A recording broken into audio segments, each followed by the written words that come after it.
Hey, what's up everyone, Zuko here, and today we're looking at the Aisaka Taiga Bunny figure from Freeing. This is honestly a pretty big deal for me. Not only is this the first B-style figure I've ever bought, as well as the first Freeing figure actually, but Taiga is a really important character to me. Perhaps to an excessive degree to some, but you know, whatever makes you happy, right? I mean, we all have that character, that one that we just can't get enough of. It's been that way for me ever since 2009, shortly after the original running of Toradora.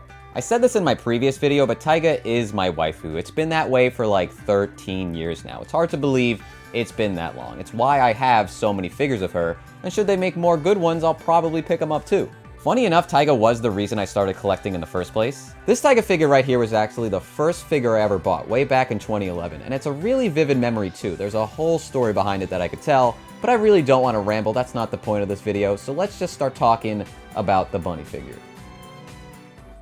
Taiga comes in a windowless box decorated with familiar shapes and patterns that your brain will instantly associate with the anime. It's stylized in a really cute way. Everything from the slightly soft and rounded text of the tiger paws printed all over the box, and all these colorful bubbles and circles let off this really playful vibe.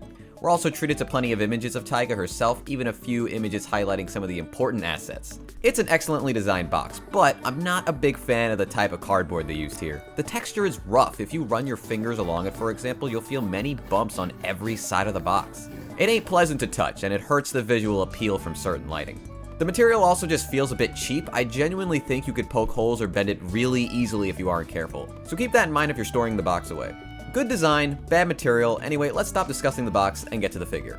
We've got a really simple orange base this time around, one with no pattern or even her name on it. The shade of orange matches her bow tie. Essentially, it's a very similar color to the orange used in the logo for Toradora, though not exactly the same shade. You know, maybe one day I'll mess around with customizing this base and add a paw print on it. I think that would complement the figure quite nicely.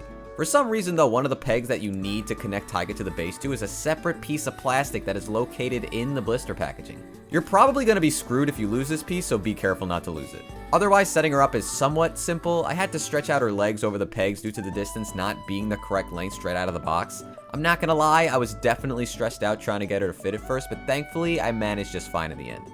The bunny ears come separated from the figure as well. I never knew this was how they did it, though I guess it's much safer to package them this way to prevent any breaking pieces during transit. But installation is extremely simple, and once fitted into her headband, you really can't even tell that they were separate pieces. Once that's done though, that's everything you needed to do in order to have her ready for display, and honestly, I'm kind of blown away at first glance. I've never owned a figure of this size, so I think I'm just taken aback by its presence more than anything. She towers over almost all of my figures. Every single Taiga figure I own doesn't even come close to her in size. She's also really heavy, though that's not surprising with how much plastic is involved with this figure. You know, I think I get it. I finally understand why so many people love these bunnies so much. This really feels like I just unboxed something substantial, a figure that is unlike anything else in my collection so far. And I'm kind of in love with it, so much so that I'm not really sure where to go from here, but I think starting from the top and working our way down is the best bet. So let's talk about her head and hair sculpt first. I think that's easily the most important aspect of this figure. Taiga's extremely long hair was going to likely be this figure's biggest challenge considering just how much they'd have to sculpt. And honestly, I think it looks beautiful. I'm not going to lie and say it's the best hair sculpt I've ever seen, as it lacks a bit of the finer details I'd be looking for with this much hair involved, but it looks exactly like it does in all her artwork, which I think is the next best thing. There's many sections of her hair that are separated from each other as they wave and curl down or back into her sides. There's a lot of volume to this hair sculpt. Perhaps the shade of brown could be argued as being a bit lighter than normal. Honestly, I'm happy with the color, and there's a bit of a gradient towards her hair tips, which looks nice when you focus on it. Overall, it's a very clean hair sculpt with just a few instances of extra bits of plastic where they shouldn't be, and some very hard to notice off-color specks. So when it comes to her eyes, Taiga figures have two options, right? The light novel or the anime. It has to be one of those two, and if it's not, it's just not gonna look like her. This figure is going for the anime style, and I'm happy to say that they look spot on, perhaps even the best eyes I've seen on a Taiga figure. The thick black eyelashes are perfect here and are shaped exactly as they should be. You'd be surprised how some figures completely miss the mark on something like this. Her lips are tiny and there's a bit of gloss on the bottom lip which gives them a softer look. Taiga's expression is clearly one of anger. She's not happy to be in this situation wearing an outfit like this. It's extremely cute. Now, I'm gonna say something I don't think I've seen anyone else comment on. One thing I feel that is missing from her face, and I wonder if you'll agree with me. So, Taiga's a tsundere. We all know this. She would never want to be seen wearing an outfit like this, and as a result, she's mad about it. That makes sense. But while they captured that angry side of Taiga down, I just don't believe she wouldn't be embarrassed as well. There's no sign of blush on this figure to show that side of her. I just don't think she would wear this kind of outfit without feeling any sign of self-consciousness, or even be flustered should someone see her wearing it.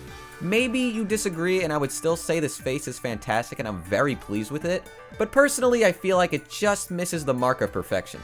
Right below her head is a tiny collar with a yellow bow tie attached. It's a nice shade of yellow with much more shading compared to the very flat yellow from the base.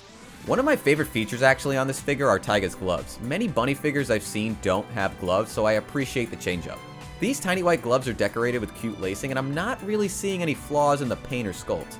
Unlike the rest of her outfit, which is painted in a glossy finish, the gloves are matte. Taiga is positioning her hands in a tiger pound stance, as if she's ready to claw you.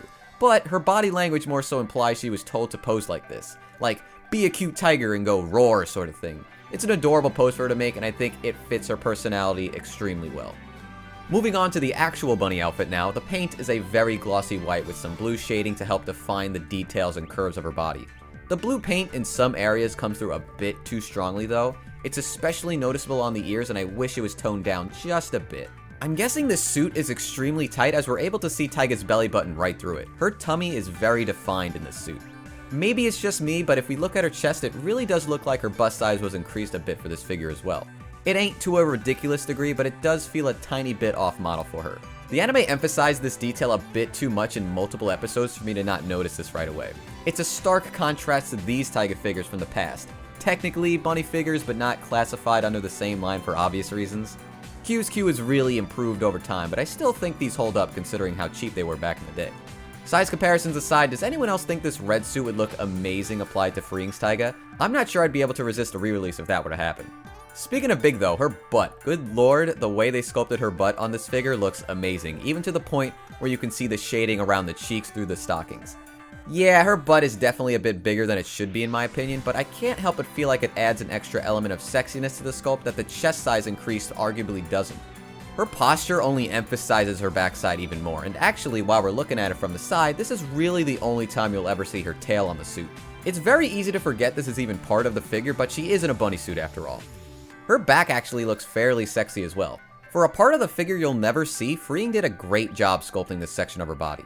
Her fair skin complexion also comes through extremely nicely. I just wanted to bring that up while I was staring at her back and arms. Let's not forget her thighs though. Similar to her butt, there's some subtle creases by the top of her thighs for some added definition, and she's looking rather healthy in this department, but we gotta focus on the stockings. As someone who's never owned a bunny figure before, I didn't know what to expect here, but I'm really impressed at how seamless they transitioned from her skin on her thighs to the bunny suit. Apart from just looking amazing, the sensation my fingers feel when I touch the stockings is sort of addicting as well. But I fear by touching these too much, I'm gonna damage her. I actually get extremely nervous when I have to move her around because I really don't want to rip the stockings and it's hard to gauge how sturdy they are. Frankly though, it's becoming harder to understand the appeal of bunny figures without stockings now that I have this in front of me. Making our way down to the final details of the figure allow us to further appreciate her legs up until we get to these white anklets. I'm unsure what these are for outside of some added flair to the design, but I like their inclusion. And finally we're at her heels. Of course they're painted in a glossy white to go along with the rest of the outfit, but unlike her suit and ears, there is much less blue shading applied here. Otherwise these are very simple, albeit cute looking high heels. I spotted very, and I mean very minor defects here in the form of extra plastic bits and even a scratch. We almost made it out of here without any more issues, but these are at least very negligible. So I made it to the end. I talked about everything I wanted to, and I'm just started thinking about the big picture now, like what makes a figure special? What makes one stand out above the rest? Not literally in this case, but you know what I mean. I guess what I'm trying to say is this Taiga's best figure? The thing about Taiga's figures from the past is that they're almost all old. Outside of like one or two, almost every figure came out before the boom in popularity that the anime figure craze saw. Back when you could find any Taiga figure for under $100 easily, now you can't even find her Nendoroids without paying up. Very minor nitpicks aside, I don't see why any Taiga fan wouldn't be happy with this one. Even if you aren't a fan of bunny outfits, her likeness is captured so well that it's really hard to deny adding her to your collection. Truthfully, I didn't even plan to buy this at first. I didn't pre-order her. I'm just not the biggest fan of bunny outfits, but you know, I'm really glad I changed my mind. I think this is an excellent figure. I think it came out great, and as for a Taiga figure itself, it might be the best one. With time, I guess we'll see, but right now I'm just really happy with my purchase. But yeah, I guess that's about it. Thank you so much for watching. Let me know what your thoughts are on this Taiga figure, if you liked it, or if you didn't like it. Doesn't really matter. I'm down to hear your opinions. Like the video if you enjoyed it, and until next time, take care. See you later.